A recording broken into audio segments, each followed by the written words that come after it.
wise. Right. Yeah. Or Every beautiful young lady I meet, I always advise them to marry well. Go to college and marry well.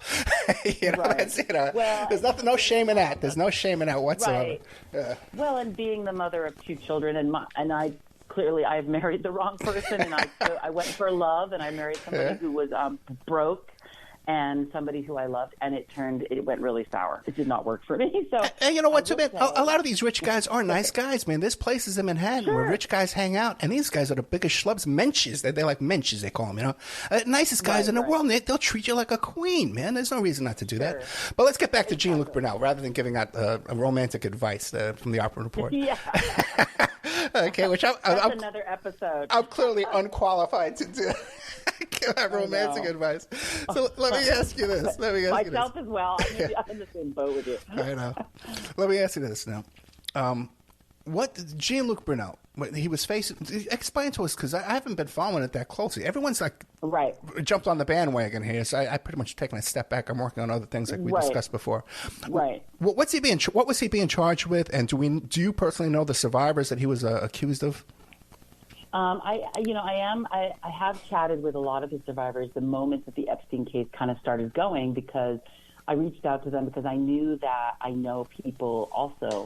So I was trying to kind of unite them and hoping that there would be some sort of, quote unquote, Me Too fashion that would happen, and a cascade would open and everybody would take him down, because he's been my nemesis my whole life. And I've, tried to avoid him, and he's always there, and he's destroyed lives around me, and he's stolen money from all of us. And so I was trying to kind of, we were definitely in contact. We were discussing like where he was, and I was kind of following along with all of them while this was preliminarily. Then he was arrested, I forget now, I think 2020, for rape and under investigation in Paris, and he was being held, and of course it was COVID.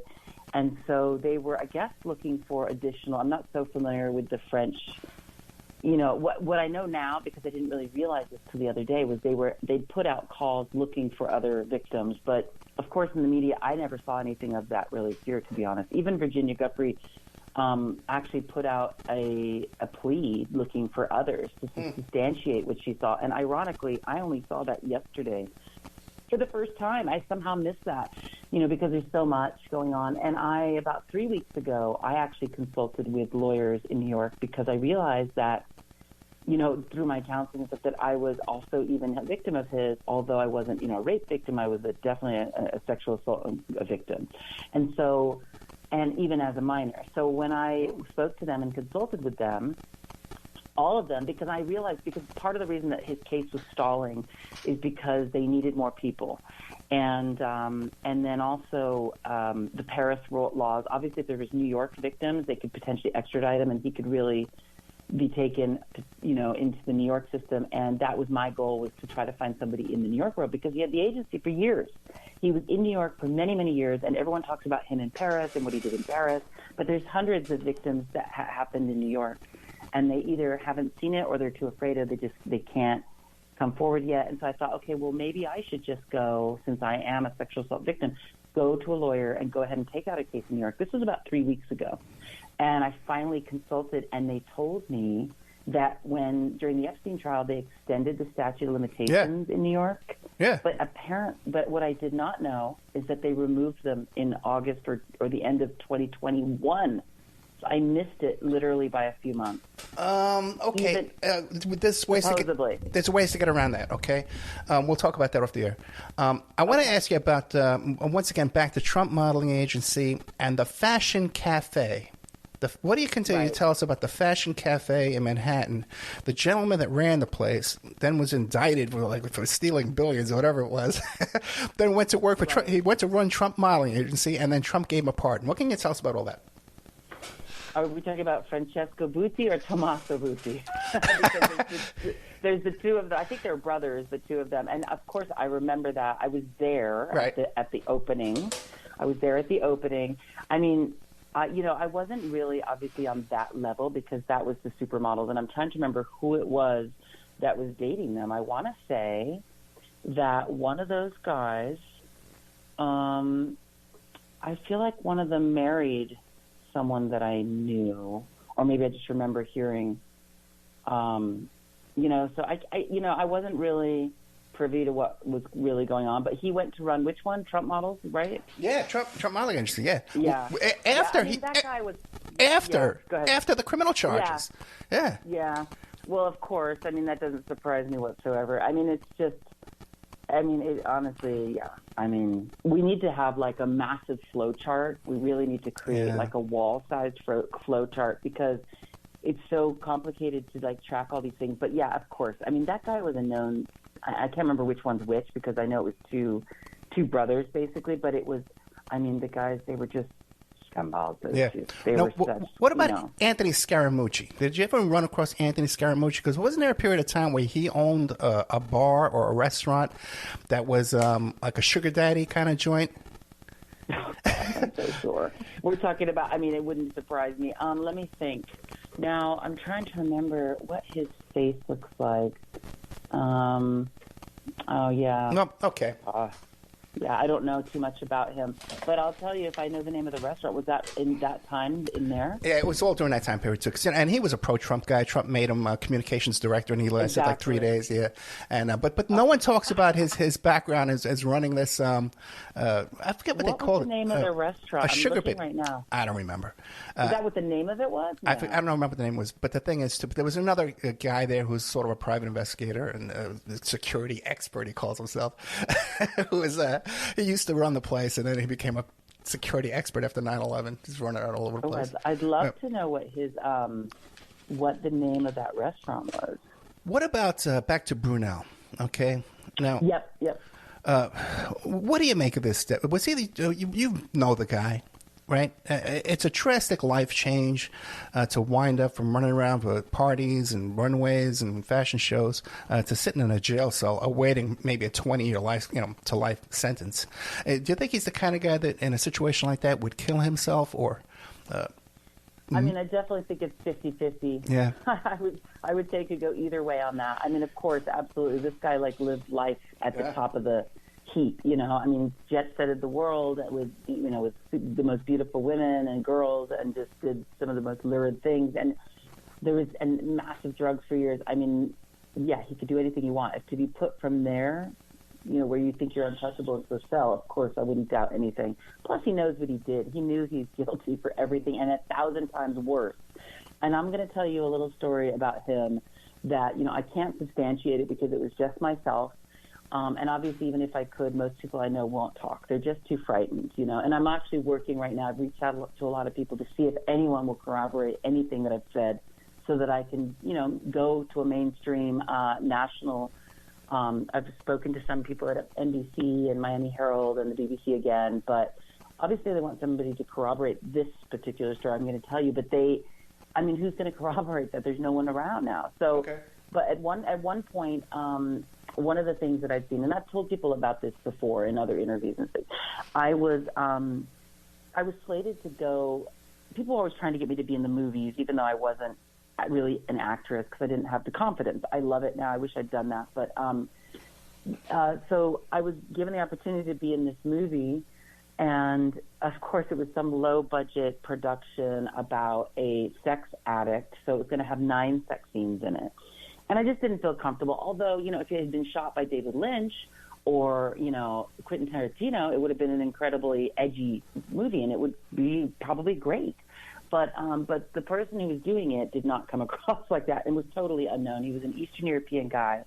He kind of had this faked French name. It was something like, I don't remember. It was not Jean-Luc, but it was something like, something like that. But he ended up confessing to me that he was from Eastern Europe, and I can't remember from where. And he was a very charismatic and pretty good-looking older guy. And he was very energetic, and he was actually pretty straightforward with me. And to this day, I will say that I do think that he was probably one of the most honest scumbags that I've ever met. But at the time, so I'd been introduced to him. He was determined that I was the one for his movie. There was just no way around it. And it was just, that's it, you're doing it. And I hadn't agreed to it, but it was like, you're going to do it. And I hadn't signed contracts yet.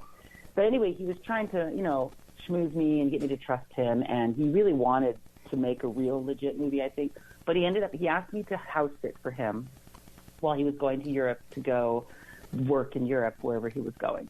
And he had this big loft in Soho, and I lived in this cramped apartment with 10 girls or whatever. So he wanted me to house sit and take care of his little poodle for 6 weeks. So I said, okay. And I went down there to meet with him once to check out the place. And he showed me around, and he ended up showing me all of these porno movies that he had produced. They were soft porn, and they were, but that was still, in Eastern Europe, soft porn was not American soft porn. So it was a little bit more medium level. And, I was like, whatever. I really wanted nothing to do with the guy. But he, it was a good place to stay, and he wasn't going to be there. So I came back a few days later to get them. Mind you, I'd seen him many times during the month previously with my agent and all this stuff. And so I came by to get the keys the night on the eve he was leaving. And when I got there, Jean-Luc was there. So it was me, Jean-Luc, and this guy. And most times I'd ever seen Jean-Luc was always at a party, at a dinner, at the agency. I'd never seen him kind of quietly one-on-one. And, he saw me, oh, hey, how are you, my darling? He knew my face vaguely, but that was it, And they were sitting there chatting, and this guy introduced me as the model, the actress for his movie. And Jean-Luc was like, oh, my God, wow, you're going to be a big star, blah, blah, blah. And he ended up, but what I figured out and that evening was that Jean-Luc and him were going together, and they were traveling to Eastern Europe together. And Jean-Luc told me that he was scouting, and that they were scouting together, and that this guy, who I thought was nothing more than a producer, was somehow entangled and connected with the agency, and was now on his way with Jean-Luc to go scout in Eastern Europe. And of course, those were all the red flags. Jean-Luc scouting Eastern Europe. Mm-hmm. I knew that there was more to that than just looking for the next top model. So when he left town, initially I didn't look around too much, but I decided to start snooping. And I decided to go through his office. And he had this wall of shelves, an entire massive wall. And there were these matching binders. They were white. They were probably at least 6 inches thick. They were the thickest binders that you could buy. And there was dozens and dozens and dozens, and they were all on this entire wall, and they were all categorized and labeled and organized like a library.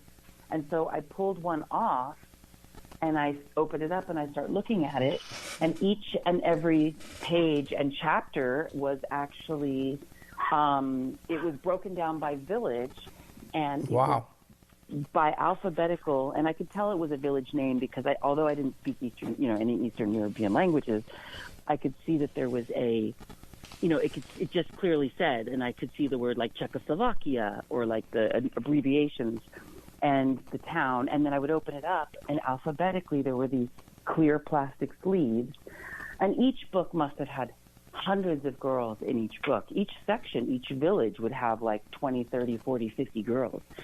And they were topless. Some of them were fully naked. Some of them had handwritten notes with little stars scribbled in with pens, phone numbers, contact information, where they were, ages. I could see the ages because it would be, in French. And it was clearly somebody's handwriting in French. And it was, 12, 13, 14, 15, all the way up to 19, 20. But the ones with the stars and the notes and the handwriting were all teenage girls. And so it occurred to me, obviously, and I started pulling more of these books down, and they were all the same. There were hundreds and hundreds and hundreds and hundreds. And obviously we'd whispered about these things for many years. So when I actually saw it, that was the most, there was no doubt, obviously, that's what these guys were doing. And, of course, at the time, being a dumb young model and not really having, I had a camera, but, with film in it, but it just didn't occur to me to take a picture of this. Yeah. And I was too afraid. I told a couple friends probably, and we kind of would have grossed out and laughed it off. And of course, at the time, I thought these girls were doing this on purpose, that they were sluts, that they would do anything to get out of their village, like how pathetic of them. But I didn't know, obviously, these girls were destitute and desperate and being preyed upon, and that this was their one way out of their pig farm, in eastern Latvia, or wherever it was. So I had no idea, I just, obviously how I looked at it was totally different. So I didn't think a whole lot about reporting it, for example. Let me ask you a quick question, because we've only got about 2 minutes left, so really quick. John Casablancas. Mr. Trump signed up his daughter, 13 years old, to John Casablancas' elite modeling agency. Were you familiar with Casablancas, and what do you make of the... He had a